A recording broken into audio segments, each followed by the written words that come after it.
ഞാൻ എന്നും ടൈപ്പിന് പോകുന്ന വഴിക്ക് അഷ്റഫ് അവിടെ കണ്ട് നിൽക്കാറുണ്ടായിരുന്നു പോലും. ഞാനാണെങ്കിൽ വീട്ടിൽ നിന്ന് ഇറങ്ങിയാൽ പിന്നെ ഇടത്തോട്ടും വലത്തോട്ടും നോക്കുന്ന പ്രശ്നമേ ഇല്ല. വീട് type writing institute, type writing institute വീട്, അങ്ങനെ. ഒരു ദിവസം അഷ്റഫ് എന്നോട് ചോദിക്കുക, ഞാനൊരു സാധനം തന്നാ വാങ്ങിക്കോന്ന്. എനിക്കങ്ങ് ദേഷ്യം വന്നു. എന്നാൽ എന്താ സാധനമെന്ന് നമ്മളൊന്ന് അറിഞ്ഞിരിക്കണമല്ലോ. അത് ആ നോക്കുമ്പോഴെന്താ ഒരു കത്ത്. കരണക്കുറ്റി നോക്കിയൊന്ന് പൊട്ടിക്കാൻ ആദ്യം എനിക്ക് തോന്നിയത്. പിന്നെ ഞാൻ ആലോചിച്ചു, അത് വേണ്ട. കത്തിൽ എന്താ എഴുതിയിരിക്കുന്നത് നമുക്കറിയണ്ടേ. പിന്നീട് ആ മനുഷ്യൻ കത്തോട് കത്താണ്. ഒരിക്കലും വാങ്ങിച്ചു പോയില്ലേ, പിന്നെങ്ങനെ വേണ്ടെന്ന് പറയുന്നേ. എന്റെ അയാളുടെയും വീട്ടുകാരെ ഓർത്ത് എല്ലാം ഞാനങ്ങ് ക്ഷമിച്ചു.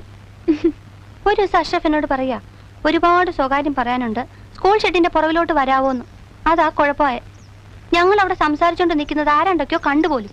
അഷ്റഫ് മുസ്ലിമും ഞാൻ ക്രിസ്ത്യാനിയാണല്ലോ. അതിനുശേഷം ഈ രണ്ട് സമുദായക്കാരും തമ്മിൽ ഇല്ലാത്ത പുകിലൊന്നുമില്ല. അടിപിടിയും ബഹളവും ഒന്നും പറയണ്ട, ഞാനിങ്ങ് പോന്നു.